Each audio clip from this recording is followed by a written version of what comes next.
The birthday cake sat in the center of the mahogany dining table. 3 tiers of chocolate ganache with "Happy 65th, Gerald" written in gold frosting. 40 guests packed into the formal dining room of the Victorian mansion on Maple Hill Drive. The house where I'd grown up. The house everyone called the family mansion. I stood near the window, champagne in hand, watching my father bask in the attention. My sister Rachel held court at his side, her perfect smile never wavering as she worked the room like a political candidate. "Can I have everyone's attention?" Dad called out, tapping his glass with a fork. The chatter died down. 40 pairs of eyes turned toward him. "Thank you all for being here tonight. 65 years old. Hard to believe." He paused for polite laughter. "As many of you know, Marion and I have been thinking about downsizing. This house is too big for just the two of us." My mother stood beside him, nodding along. She'd been talking about moving to a condo for years. "So we've made a decision," Dad continued. "We're transferring ownership of the mansion to Rachel and Michael. They need space for their growing family, and it's time this house had children running through it again." Applause erupted. Rachel's husband Michael pumped his fist. Their 3-year-old daughter squealed with excitement she didn't understand. "The paperwork is already drawn up," Dad said, pulling an envelope from his jacket. "We'll make it official next week at the lawyer's office." More applause. Rachel was crying, actually crying as she hugged our parents. "Thank you so much. This means everything to us." I took a long sip of champagne and checked my phone. Pulled up my text thread with Catherine Mills, my real estate attorney. "They're announcing the transfer. Time to send the documents." 3 dots appeared immediately. "Sending now. Title search attached. This should be interesting." "Elena, aren't you excited?" My Aunt Margaret touched my arm. "Your sister's getting the family home." "Thrilled," I said flatly. "You seem upset. I know you love this house too." "I do love it. Very much. What I didn't say, I loved it enough to buy it 4 years ago." The story started in 2020 during the pandemic. Dad's accounting firm had taken a massive hit. Business clients disappeared overnight. Revenue dropped 70%. He'd been hemorrhaging savings trying to keep the business alive. The mansion had been mortgaged twice. Once in the 90s for renovations, again in 2008 during the recession. By 2020, Dad owed $680,000 on a house that desperately needed updates. The property taxes alone were $32,000 annually. He was 3 months behind on the mortgage when he called me. Not Rachel, me. Rachel was busy with her toddler and her husband's startup that seemed perpetually, almost profitable. "Elena, I need help," Dad had said, his voice breaking. "The bank is threatening foreclosure. I don't know what to do." I was 29, senior financial analyst at Morrison Capital Management, making $185,000 a year with significant bonuses. I'd been investing aggressively since college. I had capital. "How much do you need?" "Enough to catch up on payments and keep us afloat for a few months. Maybe $40,000. I did the math. The house needed $200,000 in deferred maintenance. Property taxes would keep climbing. Dad's business wasn't recovering anytime soon. "I have a better solution. Sell me the house." Silence on the line. "What?" "Sell me the house for the outstanding mortgage amount plus $50,000 cash. That gives you $730,000. Pay off the bank, pocket the difference, and I'll let you live here rent-free for as long as you want." "Elena, I can't." "Dad, you're going to lose it anyway. The bank will foreclose, you'll get nothing, and your credit will be destroyed. This way you walk away clean with money in the bank." It took 3 weeks to convince him. 3 weeks of spreadsheets and foreclosure timelines and reality checks. Finally he agreed. We closed in September 2020. I paid $730,000, $680,000 to the bank, $50,000 to my parents. The deed transferred to my name. My parents signed a residential agreement allowing them to stay indefinitely rent-free, with the understanding that I would handle all maintenance and property taxes. "Don't tell Rachel," Dad had said. "She'll feel bad that she couldn't help." Fine. I'd spent 4 years managing the property.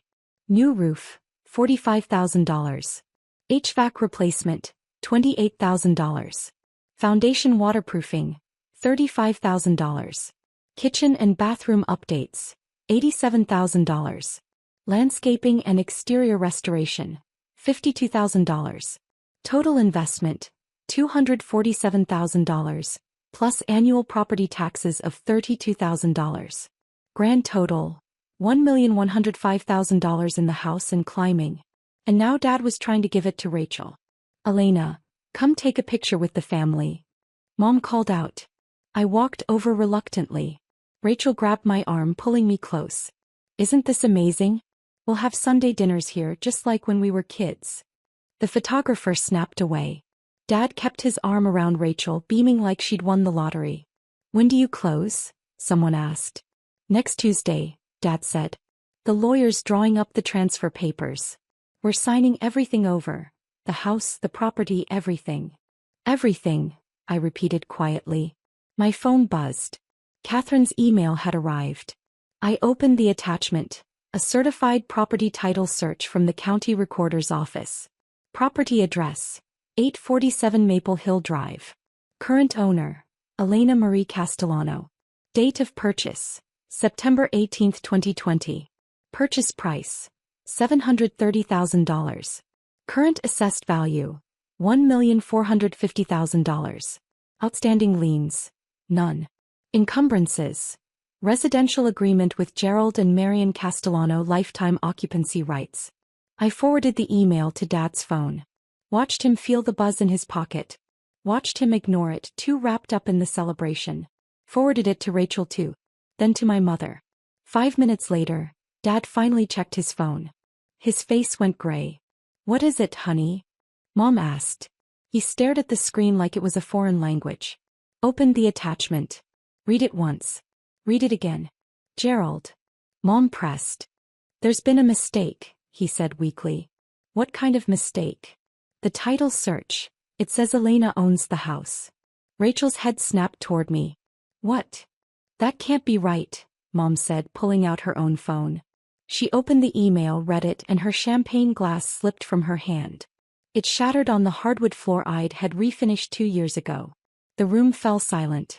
40 guests staring at broken glass. Elena. Dad's voice cracked. What is this? Exactly what it says. I own the house. Have since September 2020. That's impossible, Rachel said shrilly. This is the family home. It was the family home.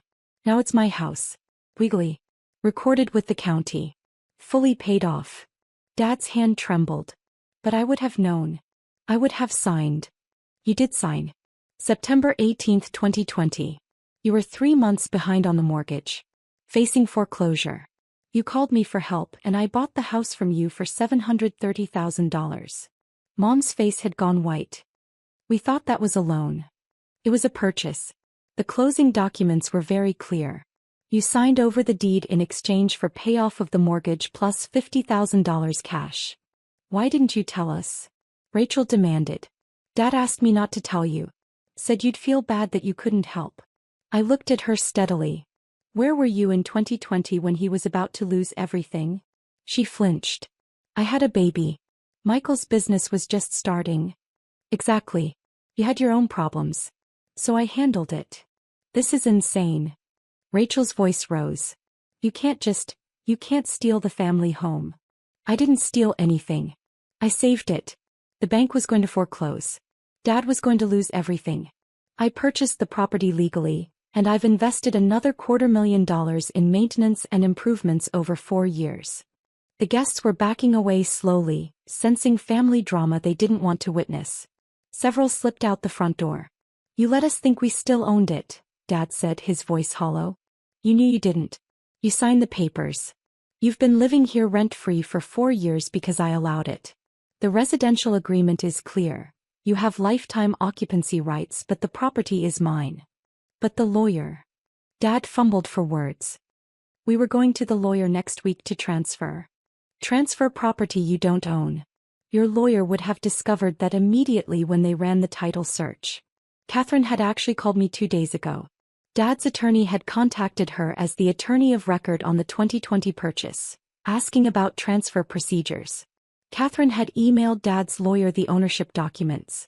His lawyer had called an emergency meeting for Monday morning, before the planned family transfer.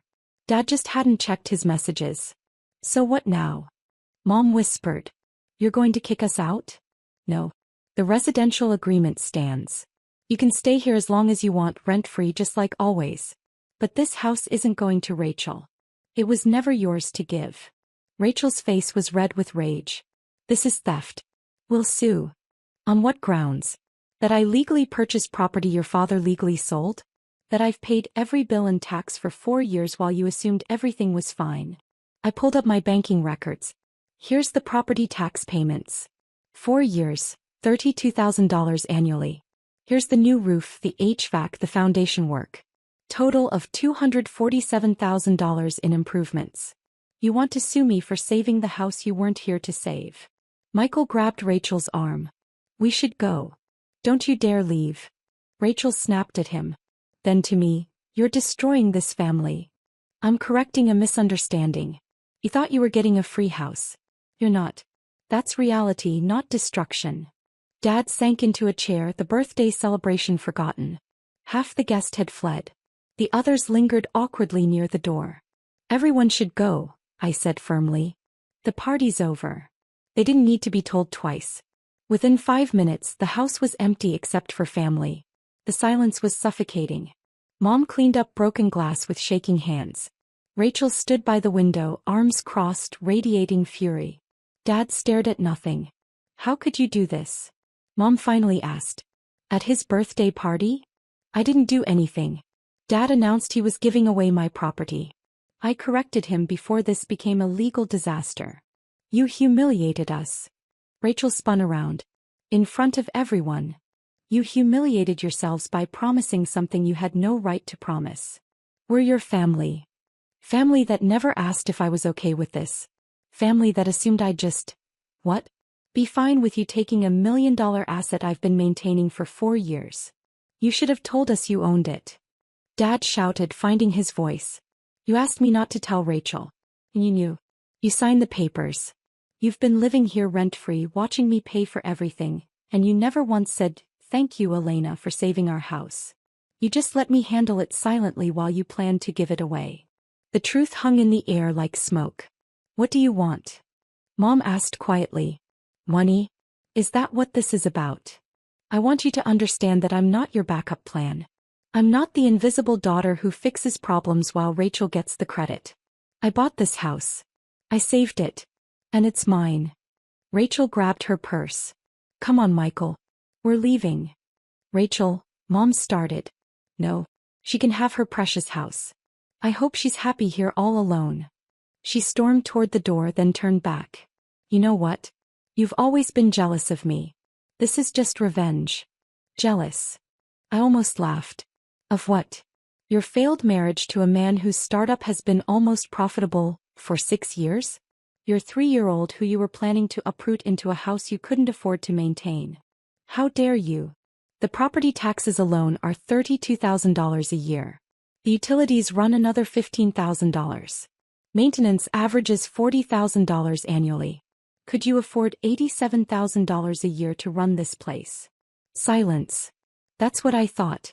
You wanted the prestige of the family mansion without the reality of what it costs. You wanted the Instagram photos and Sunday dinners without writing the checks. Michael pulled Rachel toward the door. She left sobbing, dramatic to the end. Mom and Dad sat at the dining table, the birthday cake untouched between them. What happens now? Dad asked. Nothing changes for you. You stay here same as always. But you need to understand, this is my house. My investment. My decision. Not family property to distribute as you see fit. We really didn't know, Mom said softly. You didn't want to know. You wanted to believe everything was magically fine so you could keep living here without thinking about who was actually keeping it all together. Dad's eyes were red. I failed. That's what this is about. I failed to provide for my family and you had to save us. You called me for help and I helped. That's not failure. But pretending it never happened? Planning to give away what I bought? That's something else entirely. I'm sorry, he whispered. It was the first apology I'd heard from him in 30 years. I know. I stood up. I'm going to my apartment downtown. Call Catherine if you have questions about the residential agreement. It's all legal and clear. Your apartment? Mom looked confused. You think I've been living here? I have a 2-bedroom condo downtown. This is your house to live in, not mine. I visit for holidays and handle maintenance. But I have my own life. Another thing they'd never asked about. I grabbed my coat and walked to the door. Turned back one more time. Happy birthday, Dad. Next year, maybe ask before giving away things that aren't yours. The door closed on their silence. My phone lit up with messages before I reached my car. Rachel, you're dead to me. Mom, please come back, we need to talk. Rachel, I hope you rot in that house alone. Dad, I don't understand any of this. I blocked Rachel and muted my parents. Catherine called as I merged onto the highway. I'm assuming from the 11 voicemails that the revelation didn't go well? They tried to give my house to Rachel at his birthday party. Your house that you legally own and have invested over $1 million in. That house, yes. She sighed. Your parents' lawyer called me. He's mortified. Said he was about to run the title search Monday morning and discovered the 2020 purchase. He was planning to inform your parents before the transfer meeting. So I saved everyone some time. You saved your sister from a very embarrassing legal situation. She could have faced fraud charges if she tried to transfer property she didn't own. She'll never see it that way. Probably not. But you're in the clear legally. The house is yours. Always has been. After we hung up, I drove through the city toward my condo. My real home. The one I'd bought with my own money, decorated myself, lived in without ghosts of family expectations. The mansion was mine on paper, but it had never really been mine. It was maintenance and taxes and memories I'd rather forget. Rachel could have it in spirit. I'd keep the deed. Fair trade.